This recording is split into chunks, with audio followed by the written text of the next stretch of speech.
It says I'm live. That's good. Yeah.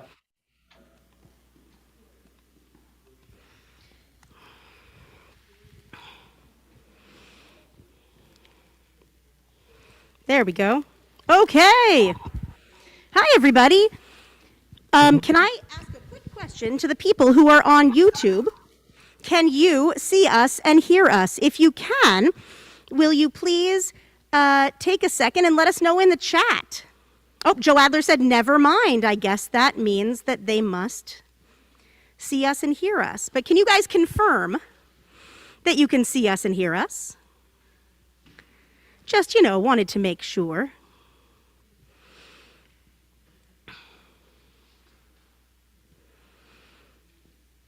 All right. Let's just give them a second to catch up. Yes, they can! Wonderful. All right. Well, then I'm going to hand it over to Barbara Weissman, our education director, to start our program this morning. Good morning, everyone, and welcome to Or Hadash. Welcome, everyone. Thank you for joining us this morning. Can everyone hear me okay? Yes. Yes. Take this down. Okay. Thank you. So at Or Hadash, and specifically in our Smile School, we are committed to Holocaust education. Yeah. Here, let me switch. Hold on. Hello? Is this better? Is this better? Yeah. Go into my teacher voice. Okay. At Or Hadash, and specifically in our Smile School, we are committed to Holocaust education. We teach our students that it is their responsibility to bear witness to the testimonies of the Shoah. At Or Hadash, we are committed to teach and to do in order to ensure that the world never forgets. Our students learn that it is a crucial part of their heritage as Jews to repeat these testimonies and pass them down along with our other sacred teachings.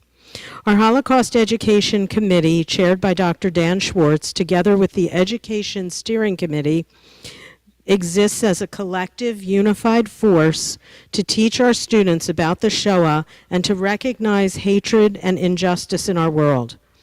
We teach our children to speak out and act in order to protect the vulnerable in the hope that the horrors of the Shoah never be repeated again.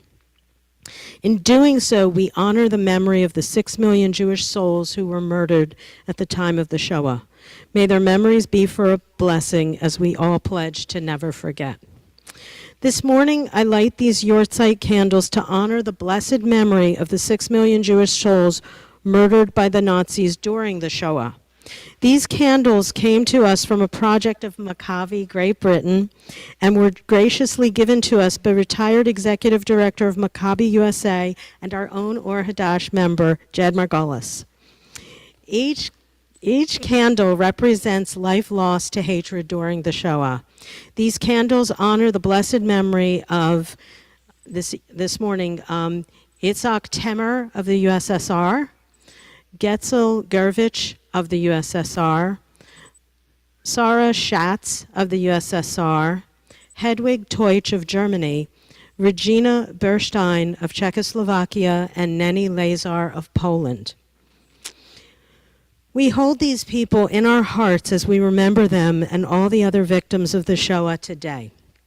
We pledge to fight anti-Semitism, hatred, and bigotry as we honor their blessed memories. May their memories be for a blessing. Thank you.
And so I am thrilled to introduce our speaker for this morning.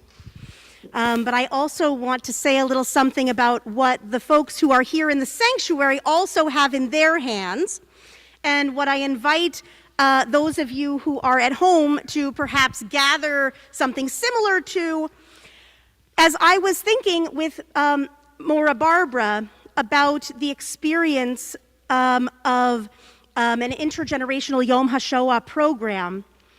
We spoke about wanting to make sure that everyone, regardless of age or stage, but especially our youngest folks who might take a look, no offense, Mr. Goldsmith, at someone like Daniel, who's joining us this morning as a speaker, and seeing someone who doesn't look a lot like them. Although I think what's interesting and lovely about Daniel's story is that you'll see as soon as he begins talking that actually he's a huge amount like you, because if you do the math, during the Holocaust, during the Shoah, he was just about the age of the majority of the people in this room. And so we thought that we would, and so actually Maura Barbara came up with the idea of giving everyone some clay, some model magic, some black construction paper, and either a silver or a gold Sharpie. And as we listen to Daniel's presentation this morning, I want to invite you to do two things. One, with your Sharpie on your black paper, you're going to create your own personal word cloud of words, of phrases, feelings that come up for you or that stick out in his presentation, and write them down all around. And maybe leave a part of the page blank, and here's why. With your model magic or your modeling clay, and apologies to anyone at home who doesn't have any modeling clay handy, although frankly, I don't know why you wouldn't have a stash of modeling clay easily at arm's reach in your home. Anyway, that's just my house. You're gonna sculpt an image that comes to you during this presentation. It could be something that Daniel talks about. It could be something that matches a feeling that comes up for you as you're listening. It could be something connected to the Holocaust that you've wanted to express for a long time, but that today just sort of comes flowing from your heart out your hands. So I'm going to take a second and everyone's going to crinkle together. So everyone take out your clay. We're going to do a mass crinkling moment, as not to crinkle during our presentation. Mr. Goldsmith, when you've spoken in the past, has anyone else ever in their introduction called for a mass crinkling moment? Or is this the first time? First time. Oh, good. There's a first time for everything. All right. Oh, and thank you to teachers and parents who are helping some of our crinklers to crinkle. All right. And if you're someone who finds yourself frustrated with trying to use your pen and write while you're sitting on a chair, there are a few chairs here that are also around a table. So feel free to scooch over to there if it's easier for you to be at a table while writing and not on your lap while writing. So when you have finished crinkling, I want you to put your head on your head. This is especially true if you are, 65 years old and are not used to being asked by people to put their hand on their head when they're finished. But I'll know that you've finished crinkling when you have your hand on your head. Yes, exactly. That is precisely what you're meant to do. Very good. Jay, when was the last time someone asked you to put your hand on your head when you were finished with a task? Is that something you guys regularly did in law practice? Yesterday. Oh, good. It's here. Okay. And the extra supplies are here at the table. Wonderful. All right. Well, it is my absolute pleasure and honor to welcome Jeff from the staff of Hammock, and to welcome Daniel Goldsmith this morning to join us here at Or Hadash. And I am going to go ahead and take myself off of the spotlight and invite them this morning to give a few words of introduction, and then Daniel, for you to share with us this morning your experience of survival during the Shoah. Welcome. It is my honor for you guys to join us this morning at Or Hadash. Thank you so much for having us, Rabbi Alana. Good morning, everyone. My name is Jeff Quinn. I'm the Education Director of the Holocaust Awareness Museum and Education Center in Elkins Park, Pennsylvania. And we are joined today by a very close friend of mine and a very close friend of the Holocaust Awareness Museum's, Mr. Daniel Goldsmith. Daniel is a survivor and is here to share his experience of his life and what happened to his family during World War II and the Holocaust. You will see some images during Mr. Goldsmith's presentation to give a little bit of context to his story, as well as afterwards. I encourage our students that are joining us today to ask any questions that they have for Daniel. And I know that we have until around 12:30. That's when dismissal is. If there's anybody who has a burning urge to ask any questions after dismissal, we'll stick around a little later for them. So at this time, I'm going to go ahead and hand it off to the man of the hour and my very close friend, Mr. Daniel Goldsmith. So they are all yours whenever you're ready. Thank you, Jeff. Good morning, everybody. So today I'm going to tell you the story of my family. It's my father, my mother, my sister, and myself during the Holocaust. It's a very short version that covers the period of 1939 through 1945. So first, let me give you some background information. This is a map of Europe that I drew back in 1945, and everything that you see in red are all the countries that the Germans conquered in Europe during World War II. And we lived in a very small country called Belgium. As a matter of fact, that's where the red dot is, just north of France. It's about the size of the state of Maryland. It's pretty small. And at the time of World War II, there were approximately 65,000 Jewish people living in Belgium. And we lived in the Jewish section of Antwerp. And my parents, which were Ruchel and Chaim Goldschmidt, that's their wedding picture. By the way, my name used to be Goldschmidt until I became an American citizen, and then I officially changed it to Goldsmith. My parents were originally from Poland, and as young adult people, they liked to travel through Europe, which is what they did. And they actually met in Antwerp in 1929. They fell in love, they got engaged, and then they decided to get married and stay there. So this is their wedding picture in 1930. My parents were middle-class people. My father was a plumber, and he had his own business, and my mother was a homemaker. My parents were religious, they were Orthodox. So we had a kosher home. And of course, we observed all the Jewish holidays, and we went to shul every single week. Besides that, my parents were also multilingual, meaning they spoke French and Flemish, which were the two official languages in Belgium. And they also spoke German, Polish, and Russian. And so 1 year later, on December 11th, 1931, I was born. That's me. And I do remember a very happy, normal, early childhood. Here's another picture of my mother, my father, and myself when I was a couple of years old. And then in 1938, my parents sent me to kindergarten in an all-day Hebrew school. And this is a picture of one of the entrances to the Hebrew school that I took when I went back to Belgium to retrace my steps 40 years after I came to this country. So I came here in 1948, and I went back in 1988. So this picture has become somewhat remarkable to me because remember, this is 1988. Take a look at the concrete blocks, the metal stanchions, the metal gate, and the security camera. Each entrance had that. That's 1988.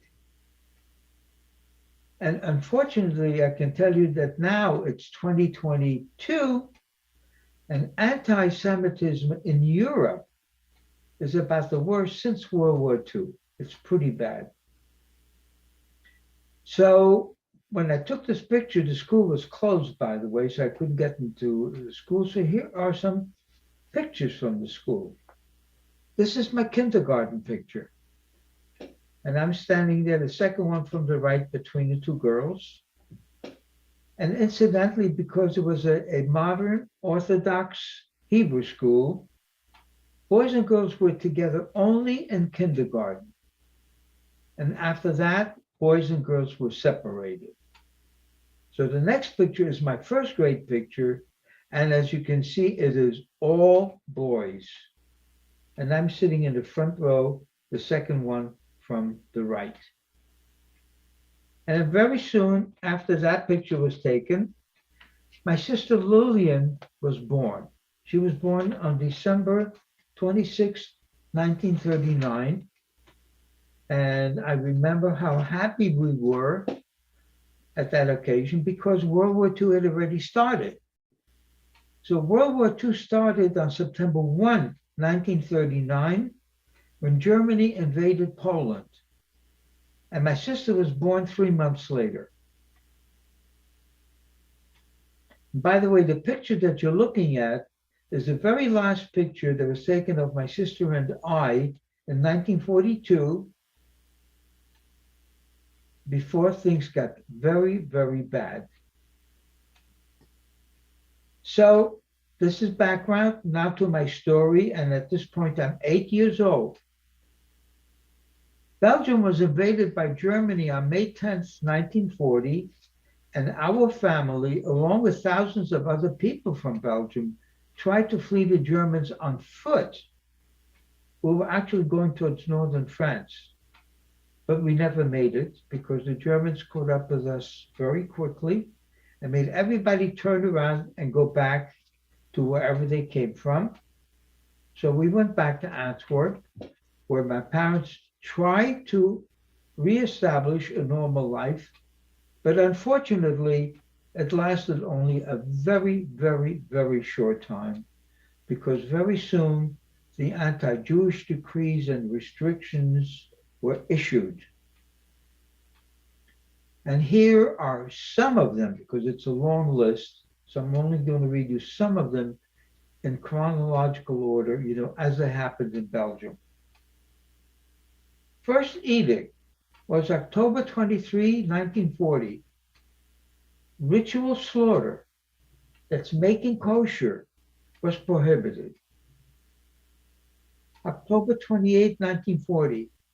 All Jews had to register with the Germans and were eliminated from the public administration, the legal, and the teaching professions. May 31, 1941. All Jews, I shouldn't say that, all Jewish business owners had to identify Jewish-owned enterprises. And non-Jewish people were actually urged not to patronize those stores. August 29, 1941, a curfew was set for Jewish people only between 7 p.m. and 7 a.m., thereby restricting freedom of movement. And so imagine this, just because we were Jewish, for no other reason, we could no longer enter public places. We couldn't go to a park. We could not go to the movies. We could not go to a library, any public place. We couldn't go there anymore. November 25, 1941, Jewish children were expelled from public schools. March 11, 1942, the Nazis imposed a special forced labor on the Jews in Belgium.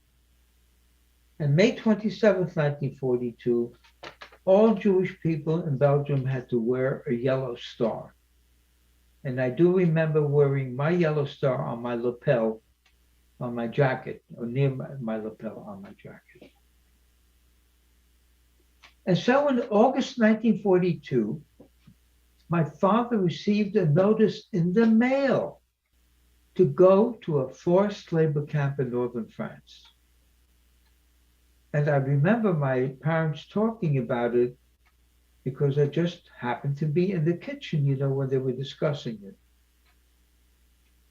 It turns out that my father's view prevailed. He was young, he was only 39, he was in good health, and he felt he could survive a labor camp.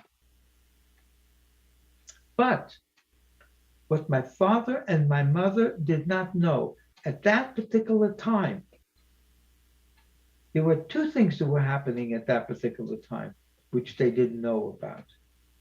One was called the initiation of the final solution, which was the total destruction of the Jewish population in Europe. They didn't know about that.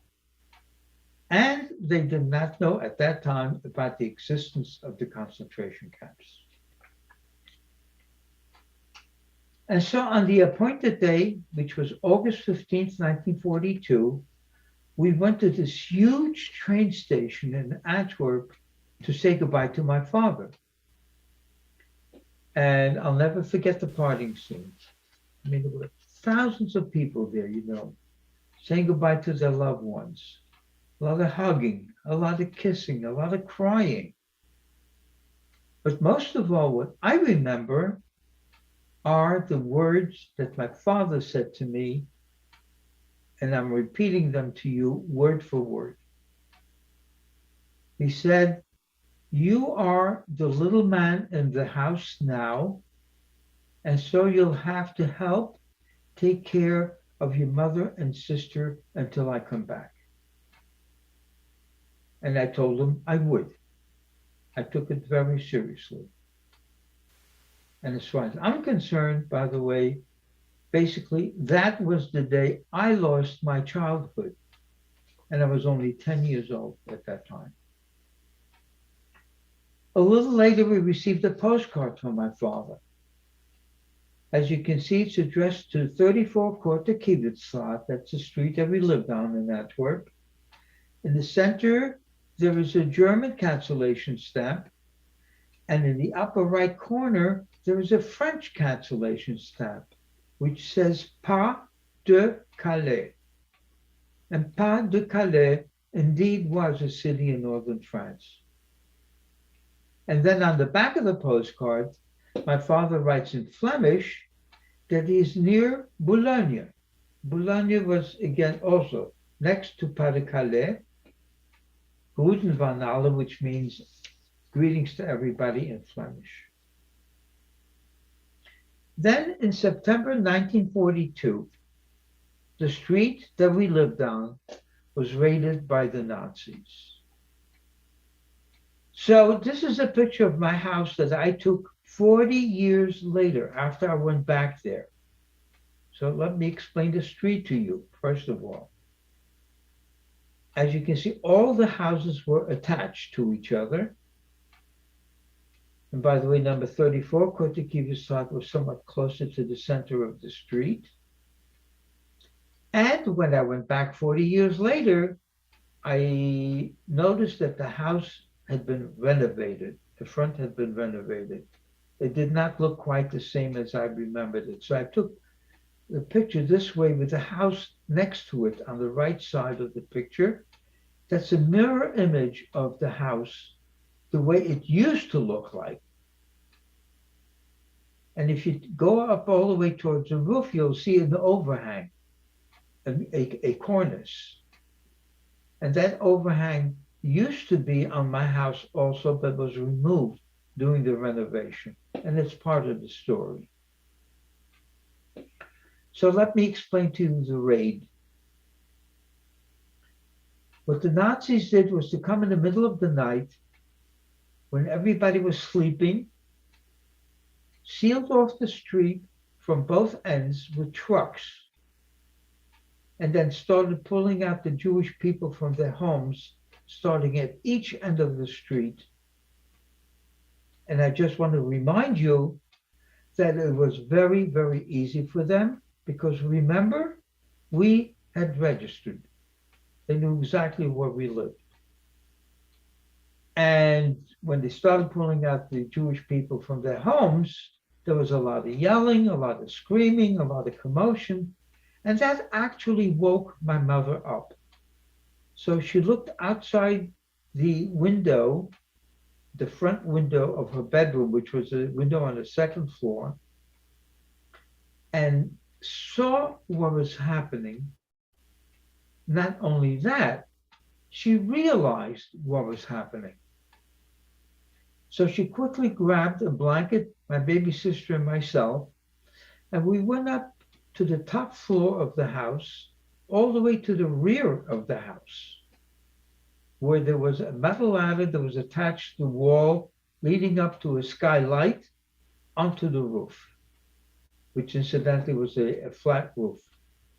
That's how we got on the roof. My mother closed the skylight, and we walked all the way from the rear of the house to the front of the house, and we lay down underneath that cornice that was there. And once we had laid down, my mother covered us up with a blanket. And I do want to tell you that I remember very distinctly laying there under the blanket, shivering, not knowing what was going to happen to us. So a little later, we heard our door being broken down. And then there was a lot of commotion inside the house, which turned out that the Nazis completely trashed the inside of the house, but they did not find us. However, one German soldier did go up that ladder, and he opened up the skylight and he poked his head through. And because it was dark, he had a flashlight with him, and he looked around with his flashlight. But because he was at the rear of the house, and we were under the blanket in the front of the house, some 35, 40 feet away, he did not see us. And so he went back down. We heard some more banging. It turns out that the Nazis boarded up the front of the house so nobody could get in and out. And we stayed on the roof until my mother was absolutely sure that the raid was over. And when we walked back into the house, I have to tell you, my mother lost it, because my mother was a very, very good housekeeper. My mother was what we called in Yiddish a balabusta. And her house was her pride and joy. And here we walked into a house that had been completely trashed. I mean, they tore down the drapes and the curtains. They broke the furniture. There was pots and pans all over the kitchen, food smeared all over the walls. It was a mess. And so my mother sat on the bed and cried for a while. And then she finally collected herself and told me that she was going to see one of our very, very good non-Jewish friends who lived down the block.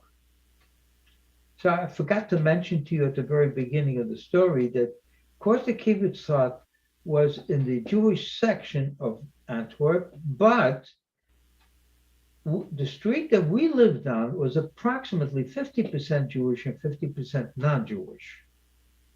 So we had some very, very good non-Jewish friends. She was going to see this one particular man who was a policeman in Antwerp and a member of the Belgium Underground. So let me explain to you what the Belgium Underground was. It was a secret organization. It was a bunch of Belgian civilian people that banded together secretly to fight the Nazis. They were part of the resistance movement. So my mother couldn't go out the front of the house because it was boarded up, so she went to the rear. We had like a little backyard. It butted up against the train tracks, and on the other side of the train tracks was the street. And that's how she went around the block, saw our friend, came back later on, and told me that she had made arrangements to hide my sister and I in a Catholic convent. So at the appointed time, as the following night, my mother smuggled us out through the rear, except this time there was a car waiting for us in the street, and the car took us out of town, and my mother dropped us off at the convent. And incidentally, only Mother Superior knew who we were, no one else. Now I'm going to tell you something special about my mother. My mother, like many, many Holocaust survivors, could not talk about the Holocaust. It was very emotional for her. And I, as a young boy, I kept pestering her with questions, you know. She would start answering me and then start crying. And so, to make a long story short, it took me many, many years, you know, to find out the little piece here and the little piece there to be able to put the story together. And one of the things that I found out many, many years later was that after my mother dropped us off at the convent, she went back to Antwerp and she joined the Belgium Underground. And she became a messenger, a courier. So we stayed in the convent until the end of December 1942, when suddenly my mother shows up to take us out. Why was she there? Again, this is information I found out many, many years later. Turns out that the Belgium Underground had very, very good contacts. They had found out that the convent was going to be raided by the Nazis. They were the ones that told my mother. And as soon as she found out, she came right down to pick us up. Not only that, she also told Mother Superior that if she was hiding any other Jewish people there, to move them out. Because at that particular time, the edict was that if you were caught hiding Jews, you would be shot immediately. And I truly believe in my heart, you know, that my mother saved a couple of lives for this one action. So she dropped us off at another member of the underground so she could find another hiding place for us, and she did. But this time she split us up. My sister went to live with a private Catholic family. That's my sister, the second one from the right. As you can see, she blended in quite well. She was, people were told that she was a distant member of the family that came to live with them temporarily during the war. I, on the other hand, I went to a Catholic boys' orphanage, and this is a picture that I took of the building 40 years later. The orphanage was in a village called Weelde, which was right on the border between Belgium and Holland, in the Flemish-speaking part of Belgium. And this wonderful, wonderful Catholic priest, his name was Father Ivor Cornelissen, is on the left side of the picture. He took wonderful, wonderful care of me. He ran several orphanages. Not only that, but as soon as I got there, he did two things for me. First, he changed my name, and my name became Willie Peters, which is a very typical Belgium name. And the second thing that he did for me is he gave me false baptismal papers. So if anybody would question me, I would have, you know, a document to show that I was Catholic. And indeed, while I was there, outwardly, I was Catholic, because I went to Catholic church every day, and I also went to Catholic parochial school every single day. But Father Cornelissen was quite smart, and he felt that it was too dangerous for me to stay in one place too long. So he transferred me to another one of his orphanages, where I continued going to church every day. As a matter of fact, over there, I even became an altar boy, which basically was to blend in, with the rest of the boys. But in May 1944, we got raided by the Nazis and I was caught. And the way I was caught was very, very simple. Since it was a boys' orphanage, they made us all undress naked, and only the Jewish boys were circumcised. So I'd like to give a little explanation of that. I don't think a thing like that can happen today anymore, because many, many non-Jewish boys get circumcised at birth for medical reasons. But in Europe at that particular time, only Jewish boys got circumcised, for religious reasons. So I got caught. Not only that, that's when I found out there were 5 other Jewish boys there. We all kept it very secret from each other, apparently. So they took us to prison because they wanted to know whether there were more Jewish people in hiding, which we didn't know. And then I was transferred to another prison where they suddenly, in the middle of the night, they got together a group of Jewish children and they put us on a freight train. So that is what a freight train looks like. I just want to make sure you all understand it's not a passenger train. It doesn't have any windows. It doesn't have any seats. It's a plain wooden box car that carries freight or animals. That's what they put us on. And as soon as we got on the train, the oldest boy, whose name was Joseph, he kind of became our leader, and he urged us to escape from the train. Now, we had no idea what to do, but apparently he had a plan in his head. And let me explain Joseph to you. Joseph was the oldest child there. He was 16 years old, very tall for his age. So he wore long pants. The rest of us were much younger, like 9, 10, 11, 12 years old, and we wore short pants. Underneath his pants, he had a pair of boots, and in one of the boots, he had a piece of steel about 1 foot long. That piece of steel he had in his possession, basically to use as a weapon to protect himself, if need be.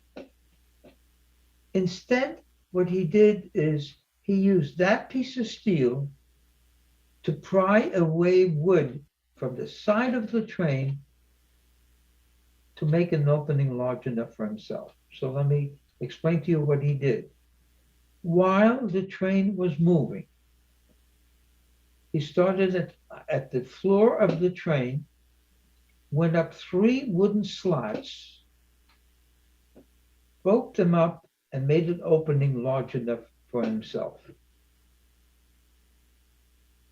And when he was finished, he told us the following. He says, if the train stops, or if the train slows down enough, he says, I am going to push you out one by one. And the only advice I can give you is when you jump out of the train, roll away from the tracks to minimize getting hurt. And that's it. A little later, the train never stopped, by the way, but did slow down at a very sharp bend. And he said, that's it. And he pushed us out one by one, and all of us escaped from the train. So after the train was gone, we had to do a couple of things. It was still dark that night, so we had to find everybody, which we did. And the second thing we had to do is to check everybody to see if there were any broken bones or anything like that. And we were very, very fortunate. We only had bleeding cuts and sprains. So by the time that we had done those two things, dawn was breaking. And as we looked out in the distance, we saw woods. And so we went and we hid in the woods as a group. And once we got into the woods, we started talking. And then we realized, we didn't know where we were. So Joseph says, okay, he says, I'll try to find out where we are. But he could only go out at night because he could not be seen. Came back the following night and told us that he thought that we were still in Belgium because he had seen a sign of a village called Perway, which sounds French-like. And that basically meant to us that we're still in Belgium, in the French-speaking part of Belgium, which was very good news. But then after a while, things got bad. We had no water. We had no food. The cuts were starting to get infected, and the sprains were getting worse. And again, we're looking to Joseph for leadership, and he doesn't know what to do. However, a little later on, he makes a decision all by himself to go back into the village of Perway, go to the rectory next to the Catholic Church, and speak to the priest over there and tell him about us. Now that was very dangerous because the priest could have said, I am sorry, I cannot help you. Or the priest could have said, just a moment, and gotten on the telephone and turned us in. But he didn't. He was very receptive to the idea of helping us, and it took a little while, but he placed each one of us with a private Catholic family in the village. Incidentally, each family thought they had the only Jewish child. Only the priest knew where everybody was. So this is the house that I was hidden in Perway at 13 Rue de l'Église, and they hid me upstairs in the attic. And the next picture is a picture of the people that hid me. Monsieur Bautier, Madame Bautier. Very, very religious people, very devout Catholic people, and wonderful, wonderful human beings.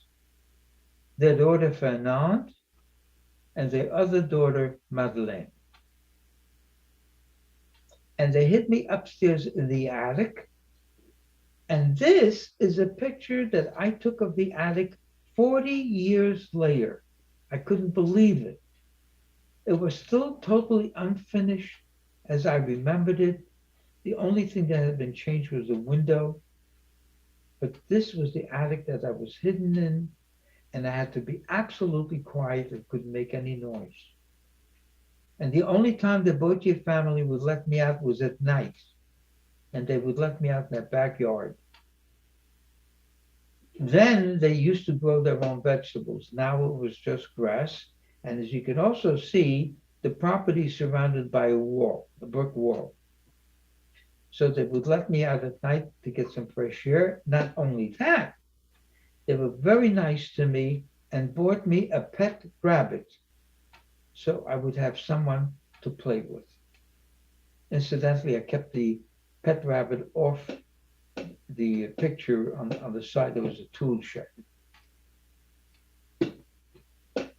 Back to my mother.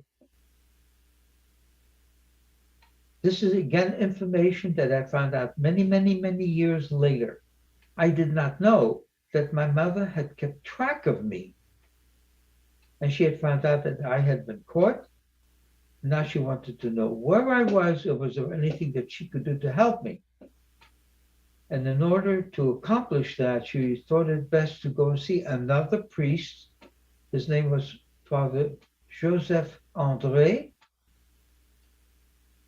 The reason she was going to see him is because of three reasons. Number one, he was a member of the Belgium Underground. Number two, he was a Catholic priest. And number three, he had very, very good connections with the Germans. And so she thought he might be able to find out where I was. So she made an appointment to see him. And unfortunately for my mother, her timing was awful. Because the day my mother arrived in the city of Namur for the appointment was also the day the Allies bombed the city, and my mother was caught in the air raid. And my mother completely lost. I'm talking about her left leg was completely severed from her. And she lay there in the rubble bleeding. She, as a matter of fact, she almost bled to death. But people found her in the rubble and took her to the hospital in Namur. Back to me. I had been with the Bautier family for a few months already when we were liberated in the fall of 1944 by the American troops. This is the liberation picture. Unfortunately, it's the only picture that I have. It's quite fuzzy, but at least where the red dot is, you can see an American soldier in uniform there with the helmet on. He's actually sitting on top of a Jeep, and he's surrounded by people from Paraguay. So as soon as we were liberated, the Bautier family was nice enough to start looking for my mother. And it took a little while, but with the help of the Belgian Red Cross, they were the ones that found my mother in the hospital in Namur. And I have to tell you, it was a wonderful, wonderful meeting, actually. However, my mother was still very, very sick. She, like I said, she had lost a tremendous amount of blood. She couldn't take care of me. So the Bautier family took me back, and I stayed there only for a little while because very soon after that, another organization called the Joint Distribution Committee came into Europe to start pulling out the people that had been in hiding and putting us in either displaced person camps, DP camps, or homes. And so the next picture is the first home that I went to. It was called the Home de la Bas. Big old chateau. The left portion of the building were all Jewish children, and the right-hand portion of the building were all American soldiers who were the truck drivers supplying the American troops. They were, at that time, was called the Red Ball Express. But please pay attention to the round tower with the gray stripes on the right side of the picture. And the next picture shows you the tower with the gray stripes, and that's me. That's what I looked like after liberation. I was 12 and a half years old. And then very shortly after that, in May 1945, the American soldiers left the building because the war had ended in Europe. And very soon after that, more Jewish children started arriving, filling in the second half of the building, except they were not from Belgium. They were from all the other countries that you saw in red on the map at the beginning of the presentation. All these children were orphans, and all these children were coming back from concentration camps. And so that is how we started to learn about the horrors of the Holocaust. It was by word of mouth, people telling other people. Remember, we did not have TV or instant news in those days. And it took quite a long time for the stories to come out. So when the war ended in Europe in May 1945, okay, after the building filled up with all these children, we had approximately 300 children there, we had major problems. Some of us were physically sick, some of us were mentally sick, some of us were emotionally sick. And they realized that we needed more personal attention, so they took 50 of us and brought us to a much smaller home in another village called Provençal, Home de Provençal, where a doctor and Mrs. Jaffe lovingly brought us back, to childhood. And not only that, they also brought us back to Judaism, because most of us had not practiced Judaism in a couple of years. It was a wonderful time. Except for me, it was a terrible time, because while I was in that building, 3 different people had come back and told my mother that my father was no longer coming back, that my father had died in a concentration camp called Auschwitz. And that was a very big blow to me personally, because I was very attached to my dad. So when my mother got better, she wanted to have my sister back.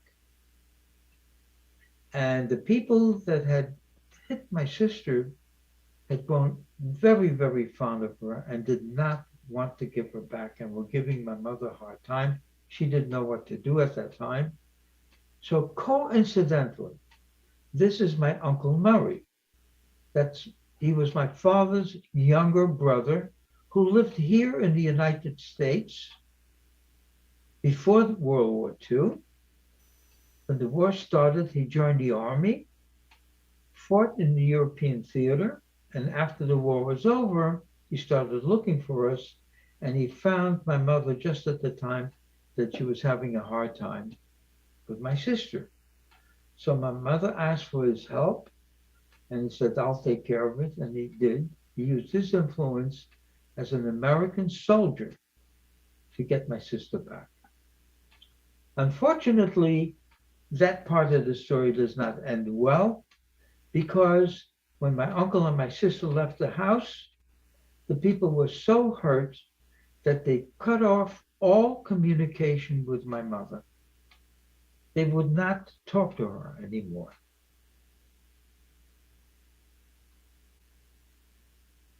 And that's very sad, because they were absolutely wonderful people, wonderful human beings.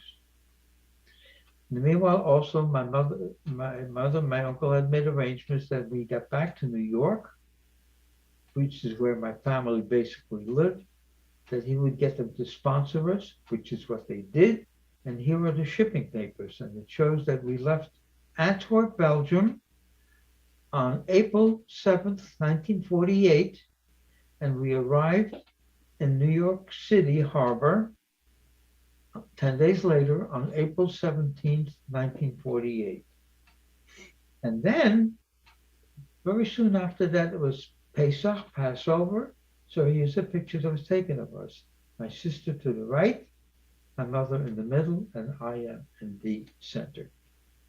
I'm to the left, excuse me. So, in conclusion, I'd like to say the following, that my mother, my sister, and I were very lucky we survived. But we didn't talk publicly. We only talked privately.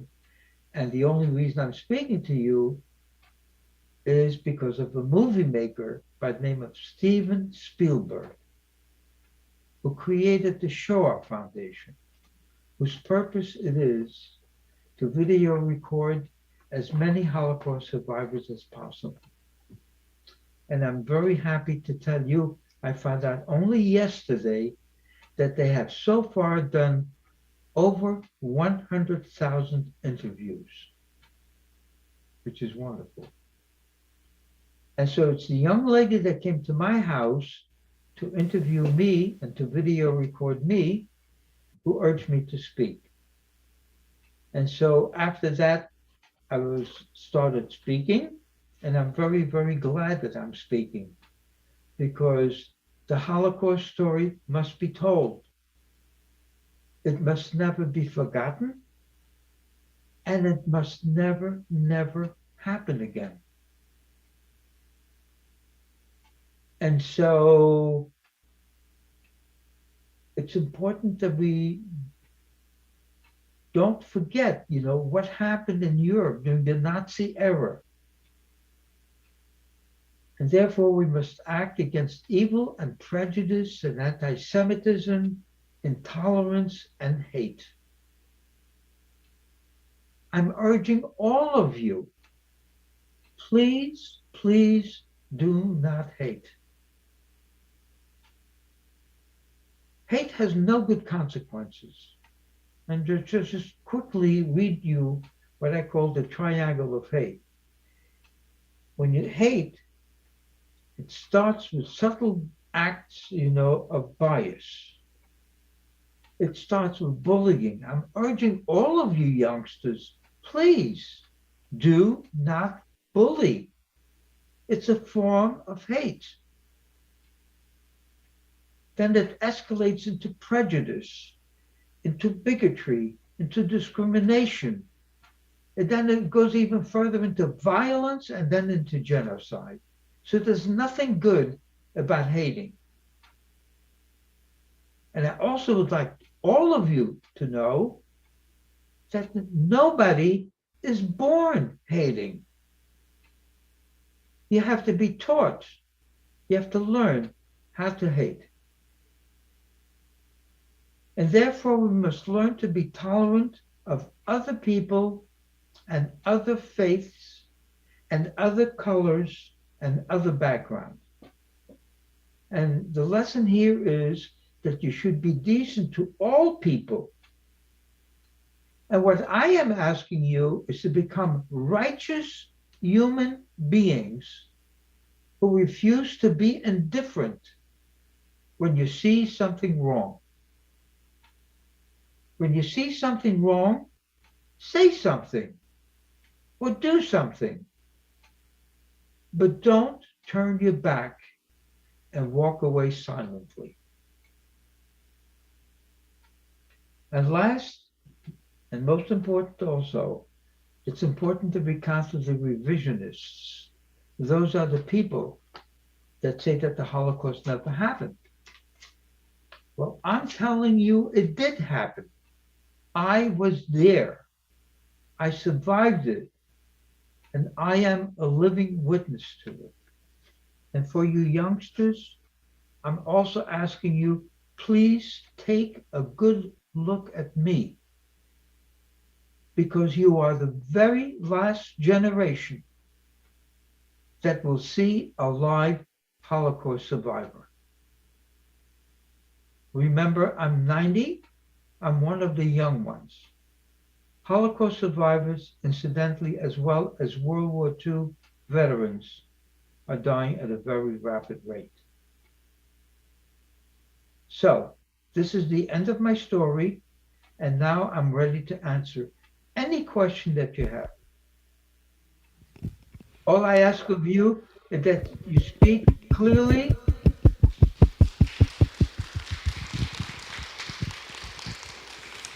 All right, so Daniel, I thought that I would change where the camera was pointing so you could see a little bit of who's with us today.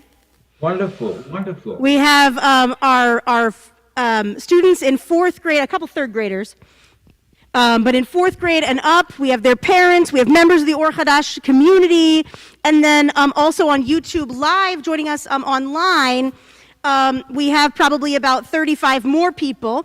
And so I'm going to be looking at the chat on YouTube as well for questions. But does anyone have questions that they have for Daniel? And come on up. And if you want to ask from your seat, you can. If you want to come up and stand in front of the camera so that he can see your face, you also can.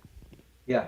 And this is our unmute button. He cannot hear us if we're not talking into the microphone. You know how like on Zoom we have to unmute? This is how we unmute in the sanctuary. So, here's your unmute button. So what was the scariest thing that happened to you during the Holocaust? The scariest thing to me was being caught, getting caught by the Germans. That was really the scariest because I thought for sure I was going to die. The second scariest thing that happened to me, of course, was when I was on the roof under the blanket hiding, and I didn't know what was going to happen to us. Awesome. Other questions? Yeah. Here you go, dude. Is your sister still alive? Oh, yes. My sister's Thanks. still alive. And what happened to your sister? Yeah. My sister, first of all, I just want to let you know, I live in Hatboro, Pennsylvania, which is not too far from Orphanage. You're in Fort Washington. My sister is now 82 years old, and she went to live in a retirement community also in Hatboro. So we're in constant touch. As a matter of fact, I spoke to my sister earlier this morning on the telephone. So we do see each other and we talk to each other all the time. What was it like on the freight train? It was very, very scary on the train because it was very dark. We didn't have any facilities there at all. We didn't know where we were going. Nobody talked to us. Nobody told us anything. And so the only thing that really helped us feel better was Joseph prying away the wood from the side of the train, like I said, and making an opening large enough for himself. And by the way, I just want to tell you something else. That I told you that the train never stopped. So the train was moving, right? And I was so scared that I would not jump out of a moving train. And Joseph physically had to grab me and push me out of the train. And that's how I was able to escape. But it was not a good experience. Not at all. Oh, thank you. I want to share something in the chat on YouTube Live. And that was, first of all, a lot of gratitude from people that they're putting into the chat. But also, Steve Ross from Lafayette Hill shared that he's very interested in your program, particularly because his mother was from northern France and was also hidden in a convent during the war. And so I just wanted to share also that within our constellation of people who are gathered with us this morning, resonances in our own family stories. Maura Barbara, you had a question. It's not so much a question, Mr. Goldsmith. I just had to say, your mother is just incredible. I think we should all just pay tribute to her on Mother's Day. Just her bravery was just, unbelievable. I've heard so many of these stories, but, to have the presence of mind, the brilliance and the bravery that your mother did. And, as you were telling your story, I kept saying, what happened to Rochel? So I'm really delighted that at least your mother and your sister and you were able to get back together and to live life together. Let me respond to that, by the way. You're absolutely right, incidentally. Because I have to tell you, as growing up as a child, my mother was just an ordinary Jewish mother, period, But after my father left, my mother was like a transformation occurred. And she became quite serious. And actually, she had foresight. I'll give you an idea. Remember, I mentioned to you that the street that we lived on was half Jewish and half not Jewish? My mother had the foresight, for instance, to take some of the pictures that you saw and given to a non-Jewish family to be returned after the war. Then she took our silverware, because I have some Kiddush cups that are all the way back from Europe, from Poland. She gave that silver to another non-Jewish family to be returned after the war. And then she gave another family, a third family, some of my father's more expensive tools to be returned after the war. And indeed, after the war, they did return everything. So it is absolutely amazing, how strong-willed my mother had become and how much foresight she had. And how she literally held the household together in the midst of just unthinkable chaos. Yes, Wow. absolutely. Yeah.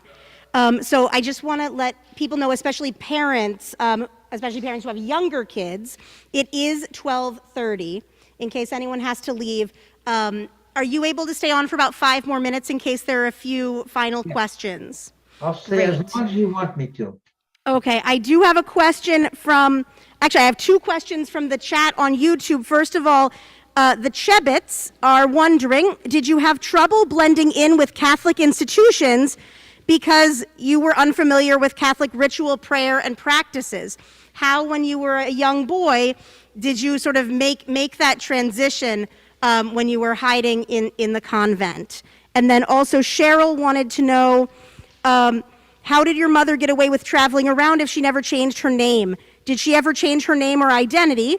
And if so, how did everyone manage to reconnect together? So questions about, I guess, both changing identities and blending in, but also keeping our connections, even as people had to change their names to hide.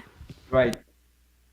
So let me talk about myself first.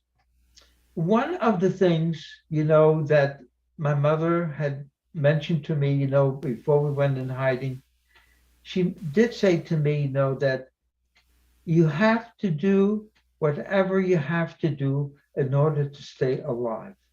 And remember, the thing, that she instilled in me was, believe it or not, the word hope. I wanted to stay alive. My hope was to be reunited with my family. To me, family is number one, and to be reunited with my family, and therefore, that's what I did.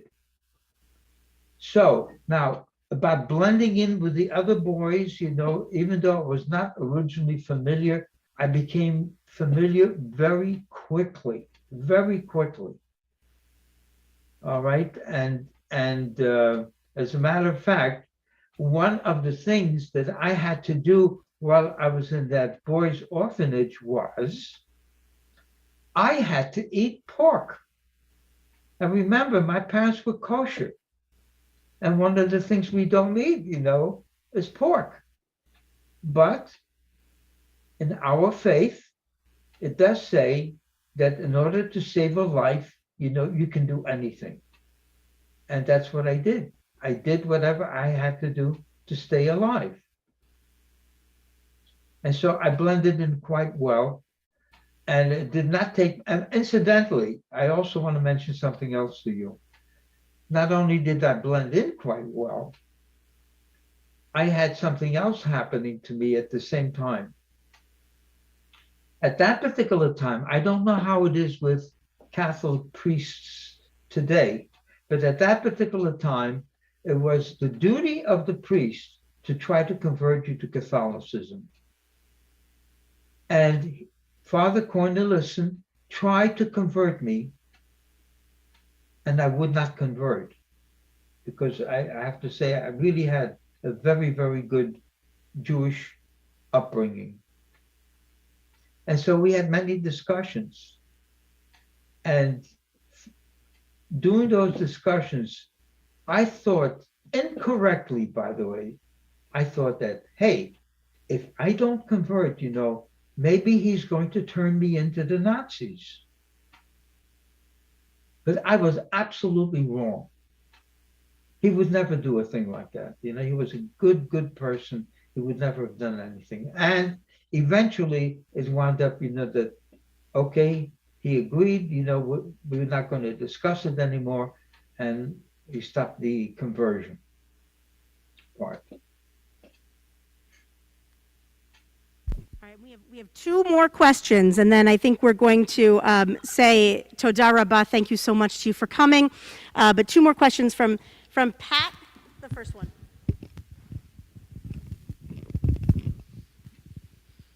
Hello, Daniel. Thank you Hello. so much. Thank you so much for sharing with us. I've been holding back tears for the whole presentation, and I think afterwards I'll have to go and let them out a bit. But my question is, how did your mother do after she arrived in the United States? Because you hear so much about survivors being tormented for the rest of their lives by their experiences. And I just wonder how your wonderful mother did. I would say that she did quite well because I'll tell you what happened. When we came to the United States, my mother wanted us to be together as a family. And it turns out when we got here, we were still not together because my mother went to live with one aunt and uncle in the Bronx. I went to live with another aunt and uncle in the Bronx. And my sister went to live with another aunt and uncle in the Bronx. So we were still not together. So my mother tried very hard, to talk to the family. I don't know what the reasons were, but the family did not help.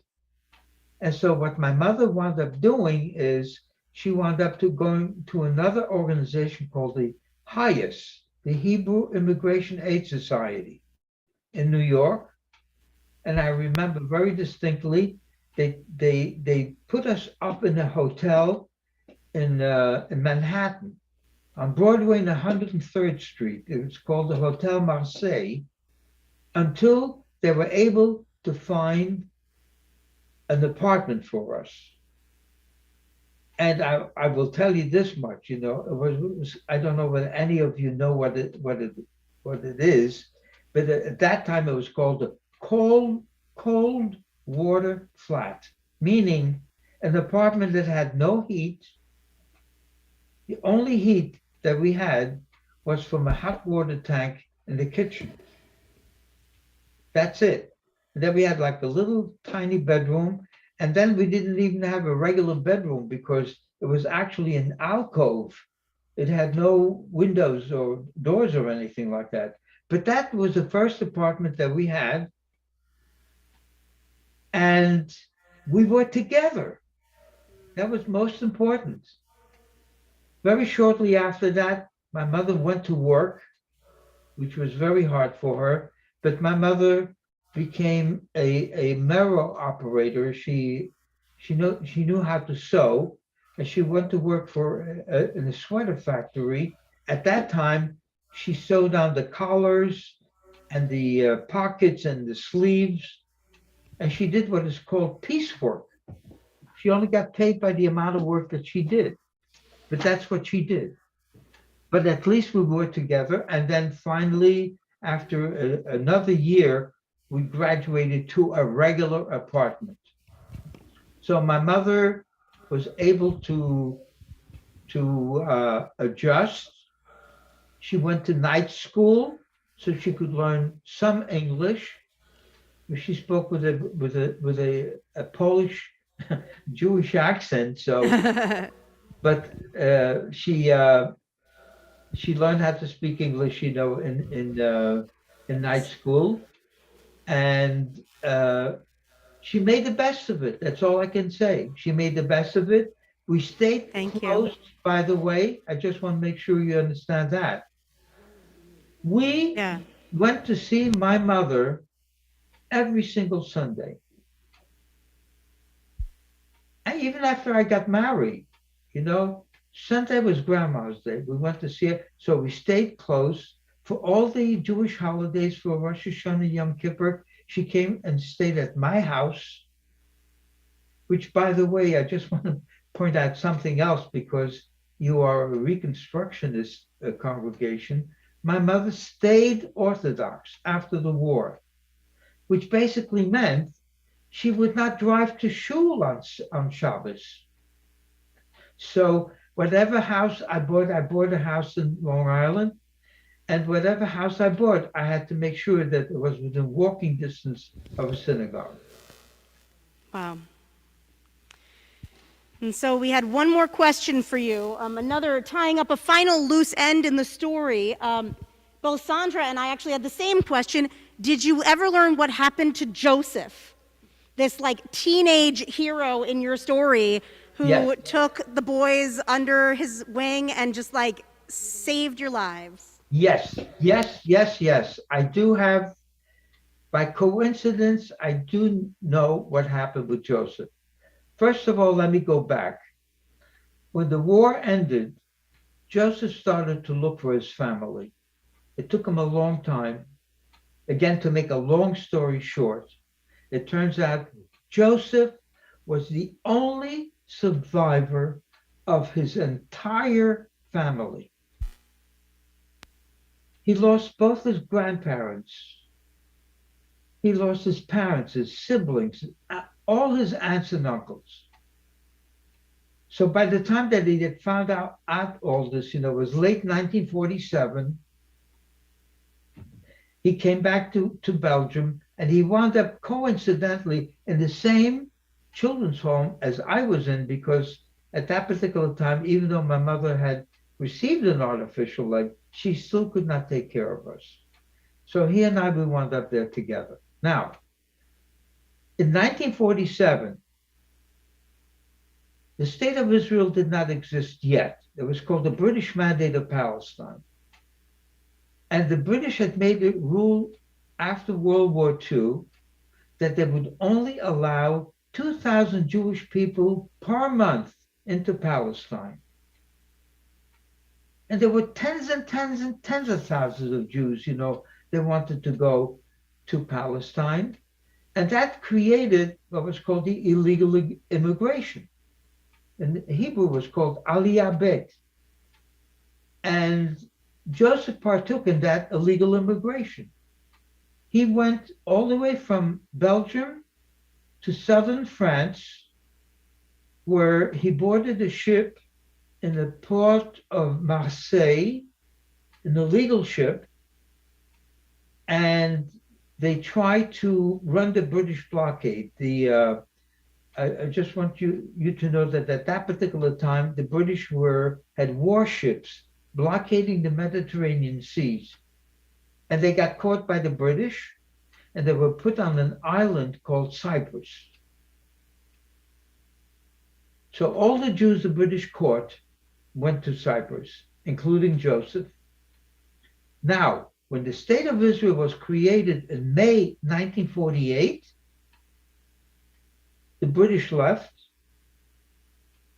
and also opened up the gates in Cyprus. So all these Jewish people, including Joseph, went to Israel. He fought in the War of Independence in 1948. And the last time that I heard from Joseph was in 1950, when he wrote me a letter telling me that he was getting married. So that story at least has a happy ending. Well, and a happy ending is the best place to end. So just thank you so much. Thank you so much for joining us. And a big yesher koach. And I know that some of our families had to leave a little bit early at 12:30 when school let out. And thank you so much to Jeff and everyone at Hammock for making this connection. And Daniel, I hope that we continue to find ways to welcome you into our Or Chadash community, God willing, next time in person. Yes. Although when you mentioned that you lived in Hatboro, we had a number of people who were like, oh, because we have a large group of folks in our congregation who live in Hatboro. So maybe now you'll run into each other at the market and on the streets, and they'll say, I just heard you on Zoom at my synagogue and Hebrew school. And so thank you so much for joining us this morning. And thank you so much to Maura Barbara for organizing. and to our Holocaust Education Committee for organizing this morning. What a wonderful thing it is to be together. Yasher koach, and have a wonderful day. Okay, you're very Take care. welcome. Stay safe. And Stay safe. Take Bye, care, everyone. everybody. Bye. Thank you. Bye-bye.